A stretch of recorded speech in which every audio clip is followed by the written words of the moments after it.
Hola a todos y bienvenidos una semana más a este noticiario. Esta semana tenemos muchas cosas que comentar. Entre ellas parece que Intel por fin va a dejar la freidora de lado, va a dejar de hacer refritos y va a lanzar nuevos procesadores de verdad. Así que un anuncio y empezamos. ¿No estás harto de perder el tiempo buscando por ahí cracks cada vez que te instalas Windows 10 o Office? Todo ello para acabar bajándote un programa creado por un ruso para robarte tu cuenta de My Little Pony, tener problemas con actualizaciones y 1000 problemas más. Déjate de historias y cómprate una clave de Windows 10 o Office ON en GBGMall. Es muy sencillo y barato. Tan solo tenéis que clicar en algunos enlaces de la descripción para acceder a la tienda, poner el código de descuento que también encontraréis en la descripción para que os salga más barato, pagáis con PayPal y a los pocos minutos recibiréis vuestra clave. Una vez recibáis la clave vais a la barra de búsqueda de Windows 10, buscáis activación, accedéis al panel de control, le dais a activar Windows ahora, metéis la clave y listo, tenéis vuestro Windows 10 activado de forma completamente legal. Si queréis saber más sobre las claves OEM, qué son y por qué podrían interesaros, podéis ver este vídeo que hay por aquí.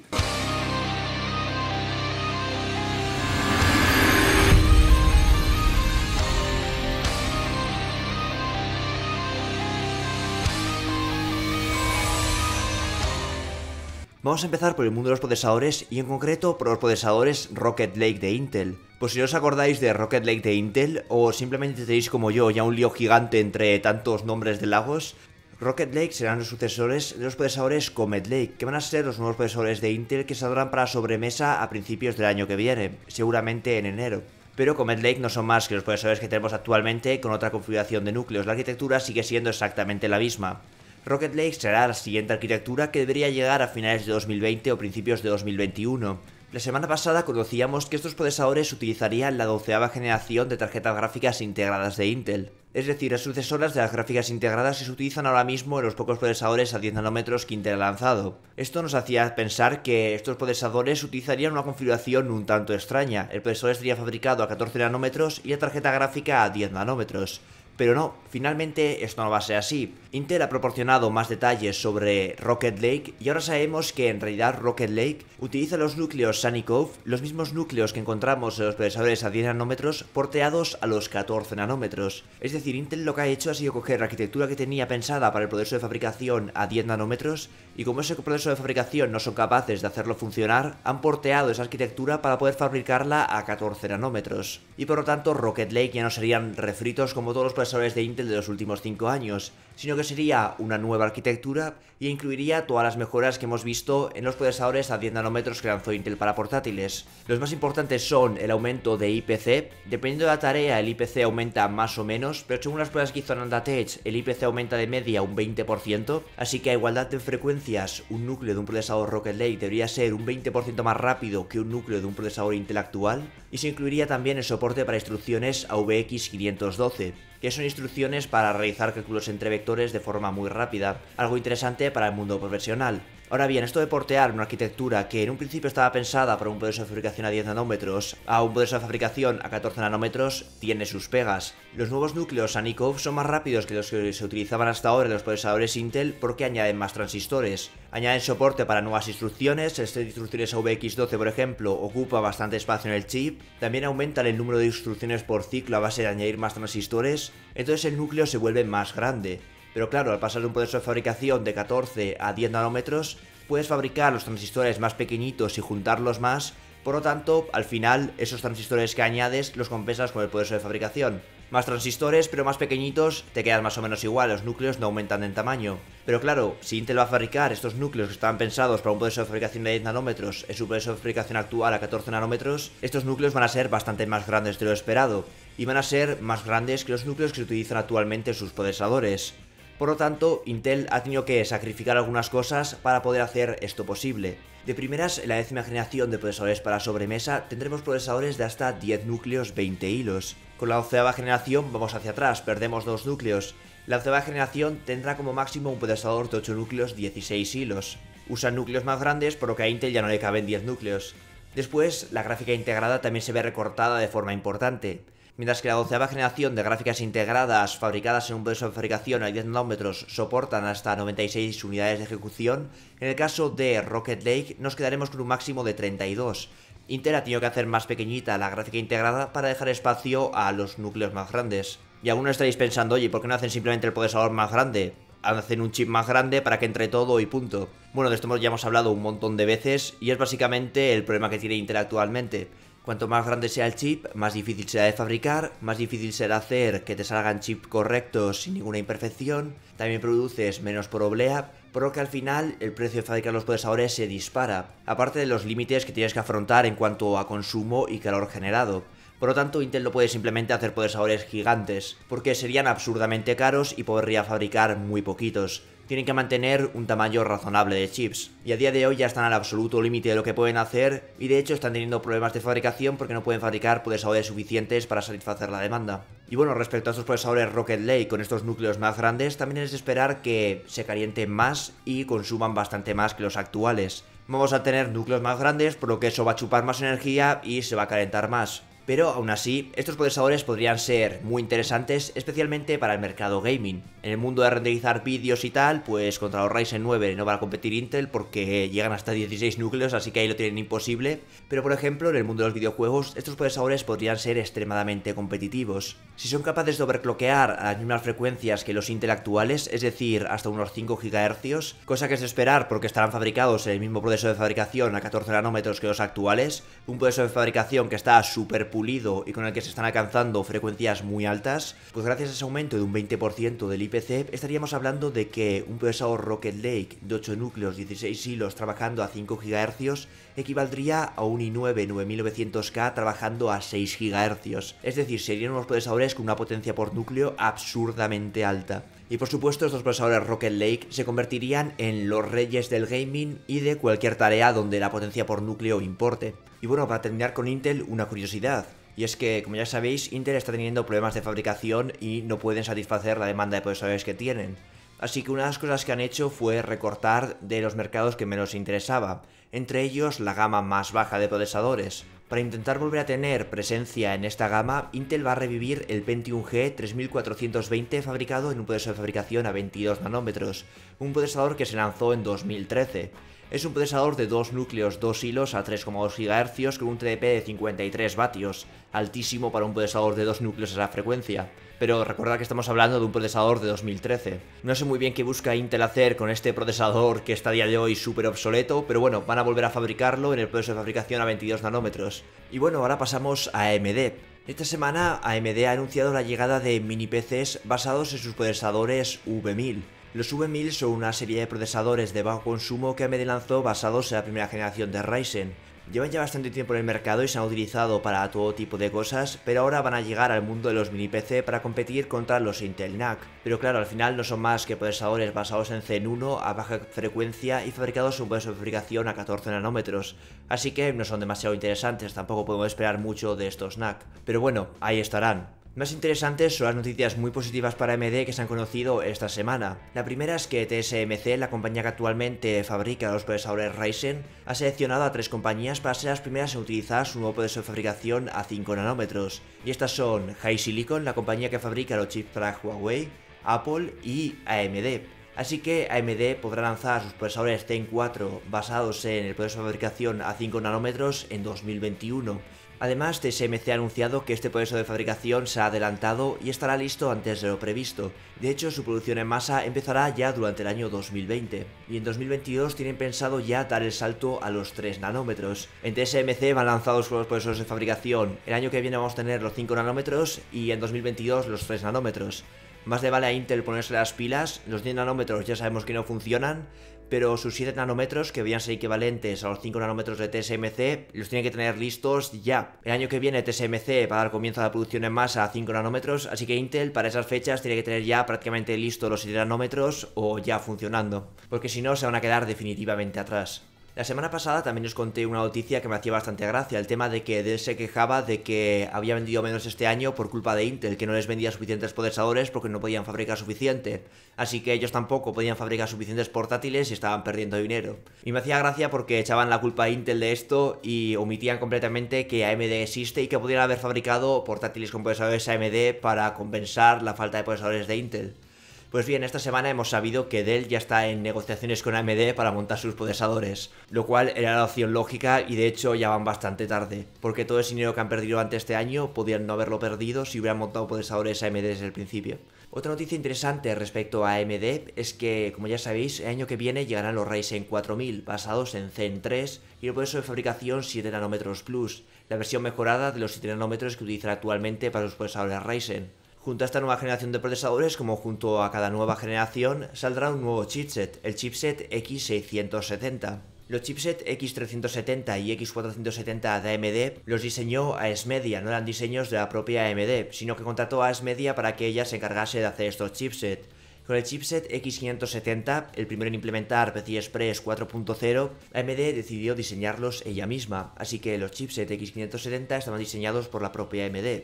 Con los próximos chipsets, los X670, AMD de nuevo contratará a un tercero para su diseño, seguramente de nuevo a ASMedia. Probablemente esto es debido a que el PCI Express 4.0 ya no es algo tan novedoso, es algo que se está estandarizando y ya no tienen que hacer ellos su propio diseño para poder ser los primeros en implementarlo, sino que pueden simplemente quitarse ese trabajo y contratar a un tercero para que ellos les hagan el chipset. Y esperemos que también este nuevo chipset del X670 ya no tenga los problemas de consumo y temperaturas del chipset X570 y podamos tener ya placas base con PCI Express 4.0 sin necesidad de utilizar un ventilador en la placa base. Y bueno, respecto a AMD también han dicho esta semana una cosa muy llamativa, y es que no tienen pensado quedarse en 16 núcleos en la gama doméstica.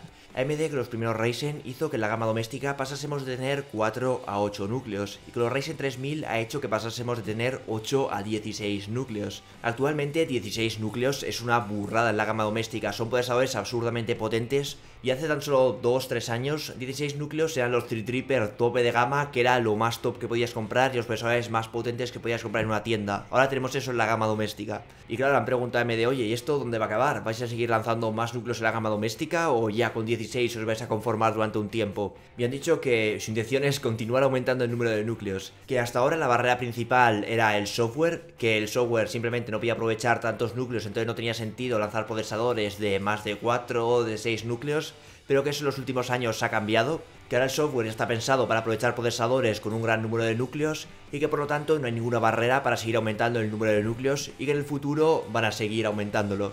Por lo tanto, quién sabe si con los 5 o los 3 nanómetros nos lanzarán una bestia de 32 núcleos en la gama doméstica o alguna locura por el estilo. Lo gracioso es que mientras AMD habla de esto, en Intel estamos hablando de que van a pasar de 10 a 8 núcleos porque no les caben 10 núcleos en los procesadores. Pero bueno, tanto Intel como AMD deberían andarse con cuidado porque hay un tercer rival que quiere quitarles cuota de mercado. ¿Y quién es ese tercer rival? La arquitectura ARM. AMD es una arquitectura que, a diferencia de x86, está pensada en crear procesadores lo más pequeños y eficientes posibles. A día de hoy todos los teléfonos móviles utilizan procesadores basados en la arquitectura ARM. Estos procesadores estaban muy bien cuando querías un procesador de bajo consumo, pero estaban demasiado lejos en potencia de la arquitectura x86 como para aventurarse en el mundo de los PC de sobremesa o de servidores, cosa que en los últimos años está cambiando. Hace un par de años Windows lanzó su versión Windows 10 ARM, y junto a ellos se lanzaron algunos portátiles que utilizaban el procesador Snapdragon 835, el que era el tope de gama para móviles en su época. Sin embargo, estos procesadores acabaron siendo un fracaso, porque de primeras no eran demasiado potentes. En el mejor de los casos podríamos estar hablando de que podrían llegar a ser tan potentes como la gama más baja de Intel, los Celeron y este tipo de procesadores. Pero claro, no ejecutan código nativo. Windows 10 ARM lo que hace es una traducción de código. Como nadie se iba a poner a dar soporte de software a una arquitectura completamente diferente, Windows creó una versión de Windows 10 que lo que hacía era traducir código por 86 a código ARM. Por lo tanto, podías tener un procesador ARM con Windows 10 ARM y que cualquier aplicación que usas en tu PC normal pudieses utilizarla en ese procesador ARM. La idea es muy buena y el tema de la traducción de código funciona mucho mejor que si utilizases una máquina virtual, emulación o algo por el estilo, pero tampoco es una maravilla y se acabó viendo como en algunos escenarios, como podía ser Adobe Photoshop, el Snapdragon 835 era absurdamente lento, hasta el punto de ser 10 veces más lento que un i7 de portátiles o hasta el punto de ser 5 veces más lento que los celerones y los supercutres que montan en las tablets chinas. Por lo tanto, estos portátiles con procesadores ARM pues salieron al mercado, se hicieron algunas reviews de ellos, pero yo realmente nunca vi ninguno en una tienda. Y sinceramente tampoco me compraría uno viendo las pruebas de rendimiento que se hicieron en su día. Estos procesadores prometían mucho porque eran chips muy pequeñitos que podían dar vida a portátiles súper finos y ligeros con una duración de batería muy alta porque además consumen muy poquito, pero al final se acabaron estrellando. Aún así, Qualcomm no se ha rendido, y esta misma semana ha lanzado dos nuevos procesadores enfocados a portátiles que utilicen Windows 10 ARM. el Snapdragon 8C con 8 núcleos Kirin 490 a 2,45 GHz y el Snapdragon 4C que reduce su número de núcleos a 4. Qualcomm asegura que su Snapdragon 7C es un 25% más rápido que un Intel Celeron N500 de 4 núcleos 4 hilos, pero duplicando la autonomía del portátil. De nuevo vemos como estos procesadores tienen una potencia muy limitada y de hecho se están comparando contra los Celeron de Intel, sus procesadores más cutres. Y probablemente estas pruebas se hayan hecho ejecutando código nativo y cuando tengas tu portátil con Windows 10 ARM y tu procesador Snapdragon 7C y le metas por ejemplo al Photoshop te vaya pisando huevos como pasaba con los anteriores. Pero Qualcomm no es la única que se ha lanzado al mundo de los PCs. Huawei también ha anunciado esta misma semana su procesador Kingspan 920 de 8 núcleos a 7 nanómetros, que además está enfocado no a portátiles sino a PCs de sobremesa. Supongo que estarán enfocados para mini PCs tipo los NAC que se monten en oficinas y cosas por el estilo, porque para otra cosa no les veo mucha utilidad. Yo personalmente creo que en el mundo de los PCs ARM no tiene mucho futuro a corto plazo, pero donde sí que esta arquitectura puede pegar muy fuerte es en el mundo de los servidores. Gracias a ser una arquitectura de bajo consumo con núcleos lo más pequeños posibles, se pueden crear procesadores con un número de núcleos muy alto con un consumo reducidísimo. Por ejemplo, ARM cuenta con un diseño de 64 núcleos a 3,1 GHz con un TDP de tan solo 105 vatios. Por su parte, Amazon ha anunciado esta misma semana una versión de este procesador de 32 núcleos que podría consumir tan solo unos 50 vatios. Por lo tanto, ARM en el mundo de los servidores puede dar vida a procesadores muy interesantes. Y aunque en potencia por núcleo no puedan competir contra la arquitectura por 86, pueden dar vida a procesadores con un gran número de núcleos con un consumo bajísimo. Y eso es algo que interesa en el mundo de los servidores. Y bueno, ahora cambiamos de tema, nos vamos al mundo de las tarjetas gráficas. Vamos a empezar por los portátiles donde Nvidia está en problemas, porque la Radeon RX 5300, la gráfica Navi de AMD más básica para portátiles que cuenta con 1408 Stream Processors junto a 3 GB de memoria GDDR6, es capaz de superar por bastante a la GTX 1650 Mobile de Nvidia, lo cual la convierte en una gráfica muy interesante, especialmente para portátiles finos y ligeros, así que esperemos que los fabricantes empiecen a montarla en sus portátiles, porque es una opción muy interesante para portátiles de bajo coste. Respecto a las gráficas para PCs de sobremesa, AMD va a lanzar supuestamente la RX 5500 XT esta misma semana, el día 12.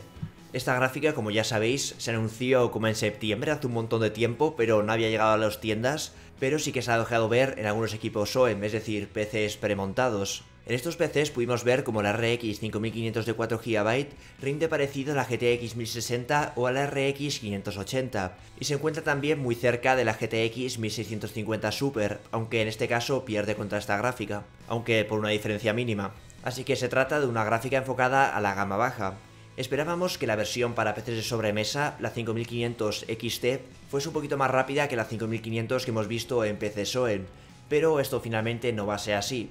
Va a ser exactamente la misma gráfica, pero con un XT añadido al final para que mole más el nombre, supongo. Si esta gráfica es interesante o no, dependerá al 100% del precio, el cual es lo único que desconocemos a día de hoy, porque ya sabíamos tanto especificaciones como rendimiento y nos queda el precio. Según Videocast no conocemos el precio porque todavía no se ha enviado a la prensa bajo NDA, es decir, todavía no les han dicho va a costar esto, aunque no lo podéis decir hasta el día que publiquéis la review.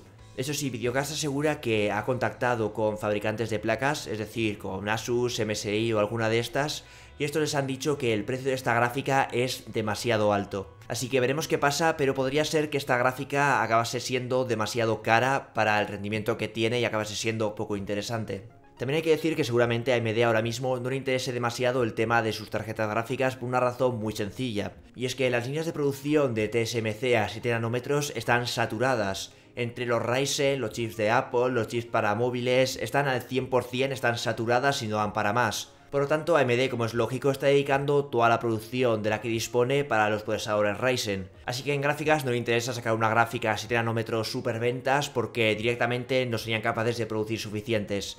Así que seguramente por ahora lancen esta gráfica a un precio bastante alto, porque pueden fabricar 4 al mes y no tiene sentido venderlas baratas. Las venden altas, venden esas 4 a un precio alto y ya está. Esto últimamente se está convirtiendo en lo común en AMD. Hemos visto ya un montón de lanzamientos de tarjetas gráficas donde el precio inicial es muy alto y la gráfica no tiene demasiado sentido, pero con el paso del tiempo el precio va bajando y poco a poco se vuelven gráficas muy interesantes. Así que podría ocurrir lo mismo con esta 5500. También tendremos una versión más potente, la RX 5600 XT, que vendrá a competir contra las 1660 y 1660 Ti de Nvidia, y en principio se anunciaría durante enero de 2020, seguramente en el CES de Las Vegas. Quizá lo más interesante respecto a AMD en cuanto al tema de tarjetas gráficas es que dentro de unas pocas semanas, como hacen todos los años por estas fechas, lanzarán una actualización potente de drivers para sus tarjetas gráficas donde añadirán un montón de cosas nuevas. ¿Y qué incluirá esta nueva versión de drivers? Se ha filtrado.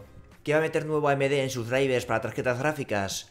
Bueno, de primero van a incluir el Integer Scaling, como Nvidia y Intel ya han hecho. Integer Scaling es básicamente un modo de rescalado en el que si tú tienes una imagen 1080p y la vas a poner en una pantalla 4K, lo que se hace es que cada píxel se convierte en 4. Así la imagen se rescala sin crear bordes borrosos ni perder calidad. En el monitor 4K verás la imagen igual que la verías si tuvieses un monitor 1080p. Esto es especialmente interesante para emuladores. Hay gente que está emulando juegos antiguos y cuando rescalabas el juego a tu pantalla se empezaba a ver borroso y se veía súper mal. Con Integer Scaling puedes rescalarlo sin perder calidad. No confundáis esto con aumentar la resolución ni nada parecido. Lo que vas a hacer es verlo en tu monitor de mayor resolución exactamente igual que lo verías en un monitor de menor resolución. No mejoras la calidad de imagen ni nada. Simplemente no la empeoras, que es lo que hacían los métodos de escalado actualmente. Después, las tecnologías Image Sharpening y Radio Anti-Lag, que se anunciaron junto a las gráficas Navi, que actualmente solo funcionaban en un par de juegos DirectX 12, pasan a funcionar en DirectX 9, DirectX 11, DirectX 12 y Vulkan. Así que en principio, igual que como pasa con Nvidia, estas opciones pasarían a ser compatibles con todos los juegos y se activarían simplemente los drivers. Y por último, la novedad más interesante, Radeon Boost. ¿Qué es esta tecnología? Pues esta tecnología es básicamente traer a PC lo que estaba haciendo en consolas con la resolución hasta ahora. Radeon Boost lo que hace es dinámicamente cambiar la resolución a la que se ejecuta tu juego. Si la carga gráfica aumenta y tu gráfica ya no va para mantener 60 FPS, entonces automáticamente la resolución del juego bajará para que puedas mantener un buen rendimiento. En cambio, si en una zona la carga gráfica baja y tu gráfica va sobrada, pues la resolución aumentará para que tengas mejor calidad de imagen. Es básicamente lo mismo que está haciendo a día de hoy en consolas y es algo que me mola bastante que se traiga a PC, porque creo que es algo que funciona muy bien. Sí, si tienes una 2080 Ti, quieres jugar a la máxima resolución todo el rato y no quieres hablar nada de rescalados ni de leches, pero para la mayoría de gente que tiene una gráfica de gama media y en algunos juegos va apurado, pues esto es la leche, porque lo activas y dinámicamente la resolución se va adaptando para que tú tengas un buen rendimiento. Y además, si son cambios pequeñitos de resolución, no son algo super bestia, que de repente la gráfica renderiza a la mitad de resolución, pues van a ser cambios que apenas los notes. El problema es que los juegos tienen que dar soporte a Radeon Boost, es decir, no va a ser algo que esté en los drivers y que funcione para todos los juegos, va a ser algo que se tenga que implementar en el juego. Por lo tanto, solo está disponible en un par de juegos patrocinados por AMD, lo que hace que la tecnología sea mucho menos interesante de lo que podría ser. Pasamos ahora a las tarjetas gráficas dedicadas de Intel, sobre las que tenemos muy malas noticias. Según el portal chino ChipHell, durante las primeras pruebas de los primeros prototipos de gráficas Intel Xe, han comprobado que la eficiencia energética, incluso siendo gráficas fabricadas a 7 nanómetros, sería muy mala. Serían gráficas con unos consumos mucho más altos que las gráficas de Nvidia o de AMD. También se dice que el lanzamiento ninguna ensambladora va a colaborar con Intel, es decir, no habrá gráficas Intel C de Asus, de Gigabyte, de MSI, sino que solo tendremos los modelos de referencia de Intel, y también se indica que los drivers están a día de hoy todavía demasiado verdes y que necesitan mucho tiempo para mejorar. Esto es solo una filtración, podría ser una inventada que se ha pegado a alguien, pero esto enlaza un poco con lo que hablamos la semana pasada. Si os acordáis, la semana pasada hablábamos como la gente de marketing de Intel enfocada a tarjetas gráficas gaming había abandonado la compañía. Y esto podría no ser casualidad. Podría ser que hayan visto que en base a los primeros prototipos estas gráficas no sirven para gaming, que están todavía demasiado lejos de Nvidia y de AMD, y que de momento se van a centrar solo en gráficas para servidores, y por eso la gente de marketing para gaming ya no era necesaria y han abandonado la compañía. Esperemos que no sea el caso, porque en el mundo de las tarjetas gráficas necesitamos competencia urgentemente porque los precios están por las nubes. También es verdad que esperar que Intel en su primera generación de tarjetas gráficas dedicadas esté a la altura de AMD o de Nvidia, que llevan décadas fabricando tarjetas gráficas, quizá era esperar demasiado. Aunque por otro lado estamos hablando de un gigante tecnológico que tiene dinero de sobra para fichar a quien quiera. De hecho, ya se había llevado a muchos ingenieros de la división gráfica de AMD y tiene dinero suficiente para realizar toda la investigación que necesite. Así que bueno, veremos qué acaba pasando. Esperemos que tengamos noticias sobre estas gráficas en breves y ojalá empecemos a tener durante el año que viene algunas pruebas de rendimiento y alguna cosilla interesante. Y para terminar con este noticiario vamos a hablar de Nvidia. Las últimas semanas hemos estado hablando que si RTX 3000, que si 7 nanómetros, que si llegarían en 2020, que si no. Pues bien, durante una conferencia se preguntó a Nvidia sobre el tema de los 7 nanómetros y sobre si tenían pensado lanzar alguna gráfica a 7 nanómetros. Y la respuesta de Nvidia fue que están trabajando en ello, aunque lo están haciendo en absoluto secreto porque quieren sorprendernos. Con Turing, si os acordáis, se filtró absolutamente todo sobre las gráficas. Cuando llegó la presentación se sabía todo, la presentación no tenía ningún sentido porque llevaba todo filtrado desde hace semanas, así que parece que Nvidia con su nueva generación de gráficas está siendo mucho más cuidadosa y está intentando que no salga absolutamente nada de la compañía, para poder dar la sorpresa a la gente y que además sus competidores no sepan todo desde semanas antes de que los productos se anuncian. Por otro lado, también dicen que creen que los 12 nanómetros todavía les pueden sacar jugo. De hecho, ya sabemos que Nvidia tiene pensado lanzar las gráficas Super en portátiles durante el año que viene, que seguramente salga la 2080 Ti Super, que van a lanzar una Tesla V100 a 12 nanómetros mejorada, así que tiene pinta de que durante el año que viene seguramente seguiremos viendo refritos a 12 nanómetros por parte de Nvidia y que su siguiente generación de gráficas fabricadas ya a 7 nanómetros todavía tarde en llegar. Yo creo que muy pronto llegará a finales de 2020 o ya entrados 2021. Y bueno, con esto terminamos el noticiario. Ya sabéis, si queréis estar tanto las últimas novedades, suscribiros al canal y si ya lo estáis, activad las notificaciones. Hasta el próximo vídeo. Adiós.